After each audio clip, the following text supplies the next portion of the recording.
नमस्कार, मैं हूं आपके साथ मयंक। पिछले 24 घंटों में जो अपडेट हुए हैं वो मैं आप तक पहुंचाऊंगा, लेकिन इसी बीच एक बड़ी अहम खबर, एक ऐसी खबर जो शायद आप सब इसके बारे में जानना चाहें।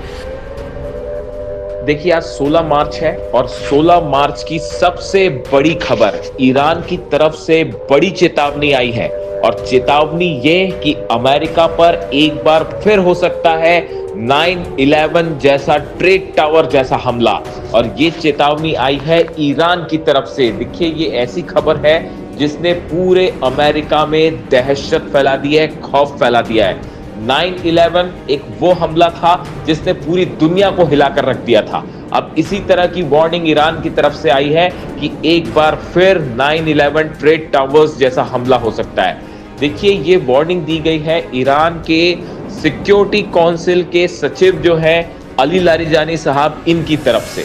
लेकिन इनकी तरफ से जो बात कही गई है, इसके दो एस्पेक्ट हैं, इसको दो तरह से लिया जा रहा है। देखिए, अली लारिजानी साहब ने क्या कहा है, पहले ये समझने की जरूरत है।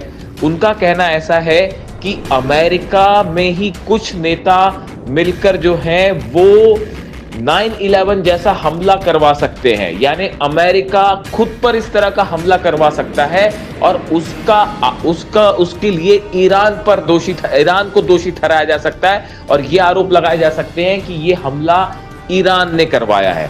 तो अली लारिजानी साहब का कहना ऐसा है कि आने वाले कुछ दिनों के अंदर ट्रेड टावर जैसा हमला होगा और ये असल में अमेरिका की ही साजिश होगी और अमेरिका उसका आरोप ईरान पर लगा देगा, और ताकि बाकी के देश भी ईरान के खिलाफ हो जाएं और ईरान के खिलाफ मिलकर हमला करें।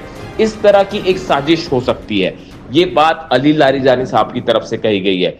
लेकिन एक्सपर्ट्स जो हैं, जो एनालिसिस कर रहे हैं इस बयान का, उनकी तरफ से एक बात और कही जा रही है। उनकी तरफ से बात यह कही जा रही है कि क्या इसका मतलब ये निकाला जाए कि ईरान ने अमेरिका को ये वार्निंग दे दी है कि आने वाले वक्त में अब 9/11 जैसे हमले होंगे अमेरिका में। कुछ लोगों का मानना यह भी है कि ईरान ने बड़े ही एक समझदारी भरे अंदाज में अपनी बात को अमेरिका की जनता तक और अमेरिका के नेताओं तक आगे बढ़ा दिया है कि आप तैयार रहिए, अब 9/11 जैसा हमला होगा। अब ये दो इसके एनालिसिस हो रहे हैं इस बयान के। लेकिन देखिए, अब हकीकत जो भी है वो आने वाले दिनों में पता चलेगी। लेकिन जिस तरह से ये चेतावनी आई है, उसने एक बार फिर पूरे दुनिया में जितने सुरक्षा एक्सपर्ट्स हैं उनके लिए, अमेरिका की जो सुरक्षा एजेंसीज हैं उनके लिए एक बड़ी चेतावनी जारी कर दी है। 9/11 एक ऐसी घटना थी जिसने पूरी दुनिया में एक सनसनी फैला दी थी और उसके बाद जो उसके परिणाम हुए वो भी सबने देखे। अब क्या ईरान के खिलाफ जो ये युद्ध छेड़ा गया और ईरान में जो हमले हुए, सुप्रीम लीडर का असैसिनेशन हुआ, क्या उसके बाद अब अमेरिका में घुस के हमले होने वाले हैं? क्या इस बात का ये मतलब निकाला जाए? देखिए, अब इसका अलग अलग इसके एनालिसिस हो रहे हैं। लेकिन एक बार फिर इस चेतावनी ने 9/11 की तस्वीरें पूरी दुनिया के जहन में फिर से ताजा कर दी है। इसी बीच इजराइल में लगातार हमले जारी हैं और जो तस्वीरें आई हैं बीती रात, यानी 15 और 16 तारीख की बीच की रात, इजराइल में जबरदस्त जो है वो मिसाइल अटैक हुए और बताया जा रहा है कि सेजिल मिसाइल से जो हमले हुए उसने पूरे इजराइल को दहला के रख दिया है। चाहे सेंट्रल इजराइल हो, नदर्न इजराइल हो, साउथ इजराइल हो, हर तरफ सेजिल मिसाइल्स बरस रही हैं अब। और सब तरफ जो है वो आग लगने की तस्वीरें सामने आई, कई घरों के गिरने की तस्वीरें सामने आई। लोग जो है वो पैनिक सिचुएशन में है, बंकर्स में छुपे हुए हैं। कई जगह बंकर्स को तोड़ते हुए मिसाइल्स जो है अंदर जाके फट रही हैं। ये हालात इस ओर इशारा कर रहे हैं कि इजराइल वो तबाही देख रहा है जैसी तबाही आज से पहले कभी इजराइल ने नहीं देखी। शायद किसी को इस बात का अंदाज नहीं था कि ईरान की मिसाइल्स इस कदर से जो है भारी साबित होंगी और इजराइल का डिफेंस सिस्टम पूरी तरह से ध्वस्त किया जा चुका है। देखिए, कोई भी डिफेंस सिस्टम जो है अब वो इस लायक इस हालात में नहीं है कि ईरान के मिसाइल्स को रोके।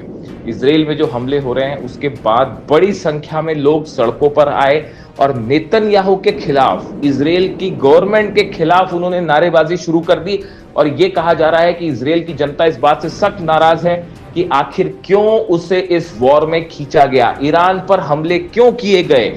इस बात से अब इसराइल के लोग ही नाराज हैं और नेतन्याहू के खिलाफ नारेबाजी कर रहे हैं। लोगों का कहना है कि जिस तरह से ये हमले हुए उसके बाद अब जब ईरान के हमले हो रहे हैं तो उसमें एक तो नेतन्याहू सामने आने को तैयार नहीं है। देखिए, एक तरफ ईरान में जो है वो ईरान के राष्ट्रपति हों, अली लारिजानी साहब हों, विदेश मंत्री हों, कुछ देर पर वो सब के सब सड़कों पे थे, जनता के बीच में थे और लाखों लोग उनका सपोर्ट कर रहे थे। लेकिन दूसरी तरफ इसराइल में हालात ये हैं कि नेतन्याहू कहां छिपे हुए हैं किसी को नहीं पता। वो कहीं कहीं से अपने वीडियो रिलीज कर रहे हैं, जनता के बीच आने को तैयार नहीं है। और जो सड़कों पर तबाही हो रही है, घर टूट रहे हैं, उसके बीच में जो है वो जनता वहां पे बुरे हालात में है। यानी जंग आज की जो स्थिति है उसमें ईरान ने भयंकर तबाही मचाई है इसराइल में, और ईरान जो है वो भारी पड़ता दिखाई दे रहा है इस जंग में। यानी कि हालात ये हो चुके हैं अब कि दुनिया की सबसे बड़ी ताकतों को झुकाने में ईरान कामयाब हो गया है।